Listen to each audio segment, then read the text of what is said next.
प्रश्न में उड़िया बाबा से किसी ने प्रश्न किया कि महाराज जी, मानसिक पाप क्यों होते हैं? बाबा का 2 शब्दों में उत्तर था कि पूर्व संस्कारों से। और फिर दूसरा प्रश्न था कि यदि कोई मानसिक पाप हो जाए तो उसका क्या प्रायश्चित है?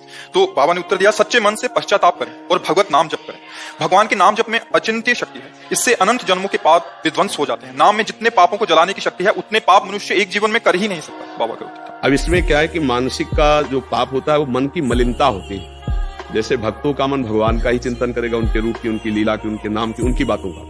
और जब हमारे द्वारा अधर्माचरण, जो शास्त्र विरुद्ध आचरण, तो फिर वो गंदी बातों का चिंतन करता है। और जब गंदी बातों का चिंतन करता है तो वही दूसरों पर आरोप लगाने लगता है। जो हमारा मन गंदा होता है ना, तो हमारा मानसिक पाप बनने लगता है। जो हमारा चिंतन होता है, जैसे पूज्य है कोई जिसके हमको रक्षा करनी चाहिए, चरण छूने चाहिए, जैसे बहन है या और भी कोई पूज्य संबंध है, अगर हमारा काम चिंतन गाढ़ है तो चूकेगा नहीं। मन भले शरीर से ना हो पर मन वो गलत भावना कर बैठेगा।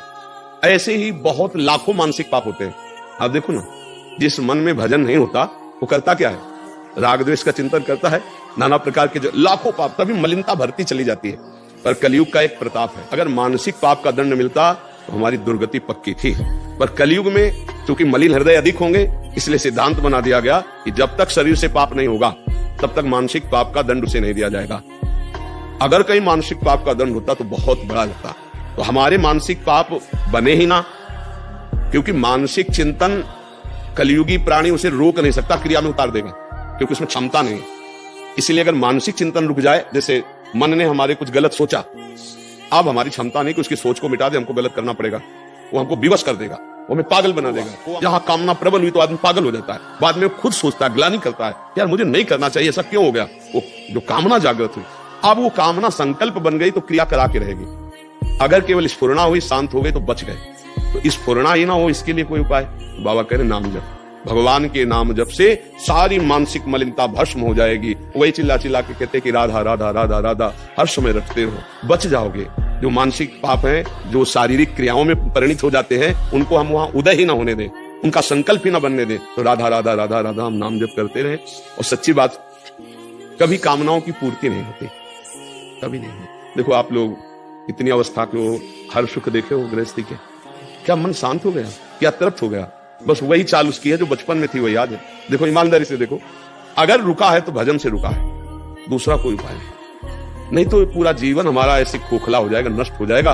और ये भोग ले, ये देख ले, ये सूंघ ले, ये छू ले, ये खा ले, इसी में जीवन चला जाता है। चलो, जैसी भी परिस्थितियों पर राधा राधा तो बोलते हो, नहीं संभाल पा रहे हो, राधा राधा बोलते रहोगे, सब समझ जाएगा। नाम जप में बड़ी सामर्थ्य है भगवान का। और एक बात बाबा कहे कि तुम चिंता ना करो, अगर आगे पाप तुमसे ना बने, ऐसा तुम भजन कर लो, ऐसा अपना आचरण सुधार लो, तो कह रहे तुम्हारे सारे पाप नष्ट हो जाएंगे। इतने पाप तुम कर ही नहीं सकते जितने नाम में पाप नाश की सामर्थ्य है। एक इसमें बाबा कह रहे हैं कि नाम जप में अचिंत्य शक्ति है। अचिंत्य का तात्पर्य होता है तुम सोच भी नहीं सकते कि उसमें कितनी सामर्थ्य है।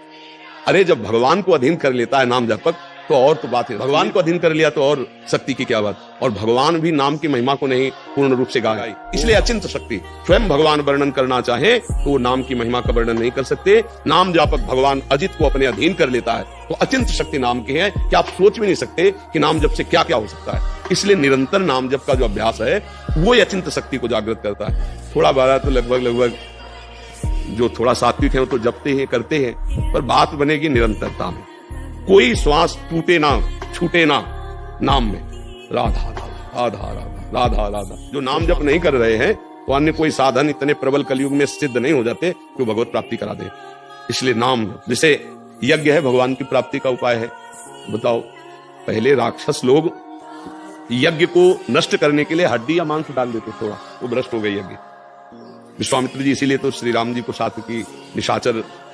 अब आप घी बाजार से खरीदो, उसमें चर्बी मिली हो तो यज्ञ होगी नहीं। सामग्री कहां से आएगी? यज्ञ सामग्री, जौ धान्य आदि जो पवित्र चाहिए। अब केमिकल डाले जाते हैं अनाज प्रकट करने में, वो पवित्र थोड़ी माने जाते हैं। ऐसे केमिकल, ऐसी खादे हैं जिनका रस जाता है उसमें, वो अपवित्र हैं। इसीलिए बड़े बड़े रोगों की बाहुल्यता देखो हो रही। कैंसर तो पहले सुना ही नहीं, कभी कोई ऐसे करोड़ों में किसी एक को पहले। अब तो बुखार की तरह है, जैसे बुखार नहीं उनको आया फिर उनको आया, ऐसे कैंसर बढ़ रहा है, क्योंकि अन्न दूषित हो रहा है। तो जब हविष्यान्न दूषित है तो हम कैसे यज्ञ करें? कलयुग में यज्ञ सिद्धि बड़ा मुश्किल है भाई। बड़ा शुद्ध घी हो और शुद्ध हविष्यान्न हो और शुद्ध मंत्र बोलने वाले हो, शुद्ध मंत्र हो, आराधना तप हो तब यज्ञ तो बड़ा कठिन। अच्छा, ध्यान आंख मूंद के देख लो, अंधकार के सिवा क्या दिखाई देता है? शांत होकर बैठो तो प्रपंच पूरा चलने लगता है अंदर, क्या ध्यान लगेगा? सतयुग में ध्यान के द्वारा भगवान की प्राप्ति होती थी, त्रेता में यज्ञ के द्वारा होती थी, और द्वापर परिचर्यायाम भगवान की सेवा विधान, सेवा पद्धति। तो हम भगवत सेवा के बल से भगवान को प्राप्त कर ले, ये भी बड़ा कठिन हो गया। ये द्वापर में था, द्वापर में परिचर्यायाम। अब एक उपाय रह गया है, भगवान के नाम का जप और कीर्तन।